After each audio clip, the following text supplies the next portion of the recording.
Hello, my name is Abir Hani and this is my cardboard vending machine. It consists of 3 motors in the back. They are connected to these coils here.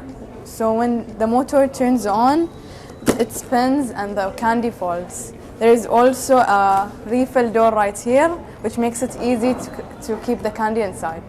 Thank you. So the entire point of this exhibition is to allow students to share their ideas and bring it back to life. So we have different projects over here that shows the students' ideas.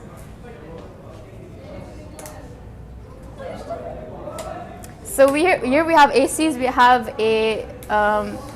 have lifts, washing machine. So the objective of this project is to help people who are deaf. So the project is there so that, as you know, people who are deaf, they cannot hear, right? So we have made this bracelet so that when someone rings the bell, a light is going to show. Here in the video, you can see that the door can be opened and closed using this button over here, and it will either close or open depending on what you want. You can also control it using the application that's made, and you can open or close the door depending on what you want.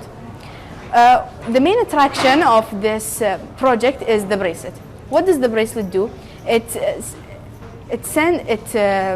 lights up a color depending on who's the person that's outside.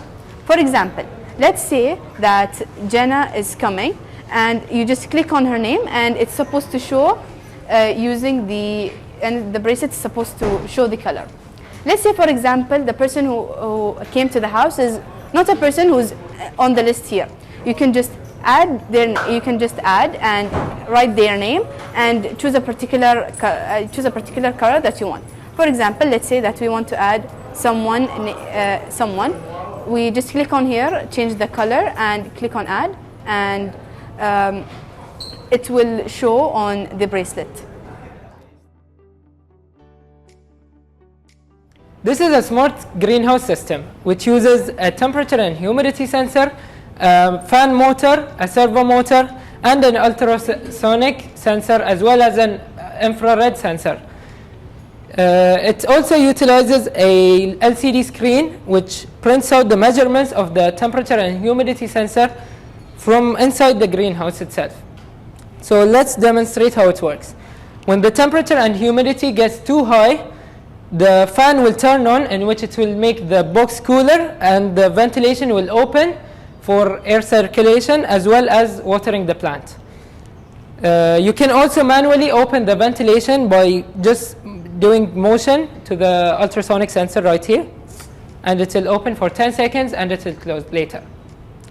You can also manually turn it on using a remote which sends signals to the infrared detector. You can also turn on the fan using the remote and turn it off. Thank you. Hello, our project is robotics. We have a robot here and a robot here. This is a crane bot, and this is an industrial aid bot. First, we will start with this robot. It is a crane bot, as I said. It can hold stuff to maybe up to 4 kg, not more, because it's just a small prototype. It's not an actual robot that is used for construction work or so. So as you can see, it can hold, and it can also rotate down and up, and it can go into a 360 degree by using these small parts that can rotate. So this is how it went, but since we have wires here, it can't go a full 360 degree. I will show you the coding in my laptop. This is the coding of the crane bot.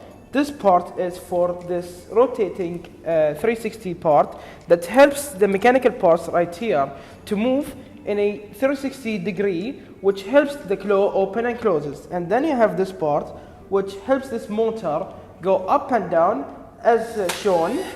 And then you have this code here which helps this bot with the motor that is all the way down here to move in a 360 degree. And then you have this brain code that I put inside the brain to make sure that it is on manual mode, and that's about it. And now we will talk about the second robot, and this is the code for the second robot. So this is an industrial aid robot or a pathfinder robot that we have built for the purpose of helping construction companies fix stuff in vents or pipes which are too narrow for people to fit in. What we have here is the brain, 2 motors and an ultrasonic sensor. What we have done is we have coded the brain to detect distance via the sensor. When the sensor detects that a wall or an obstacle is more than 20 centimeters away, it will keep going forward. However, when it detects that it's less than 20 centimeters away, it will stop and turn to the left. If you want, we can demonstrate right here.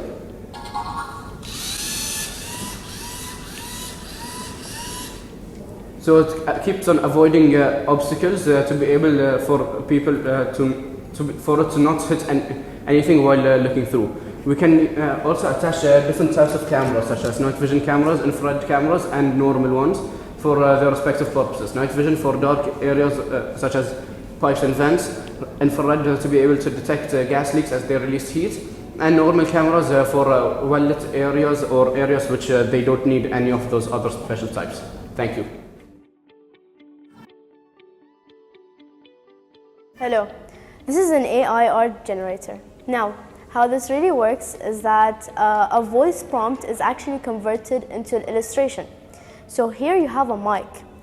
The way this happens is that you speak into the mic, and whatever you've said will basically get illustrated onto the screen. So here's an example. Orcas. A cat swimming. So by the time this image gets portrayed, I'm going to be explaining how this really works. So what really happens is that a voice prompt is converted into a text with something called as Pico AI. Then that text goes through an API to ChatGPT and gets converted into an illustration. That illustration is sent back to something we call as a Raspberry Pi, which is a small computer. And as you can see, here's the image. Thank you.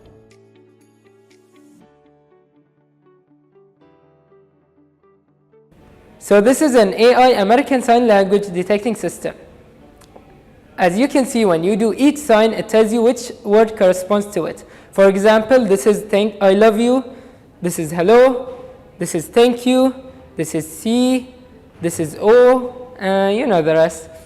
So basically, we used machine learning to create this program in which we fed the program more than 500 images of all the different signs from different angles and different distances from the camera. So it can distinguish between each sign and knows which word corresponds to each sign. The program utilizes the hand joints you have on your hand to distinguish from where your hand is bending.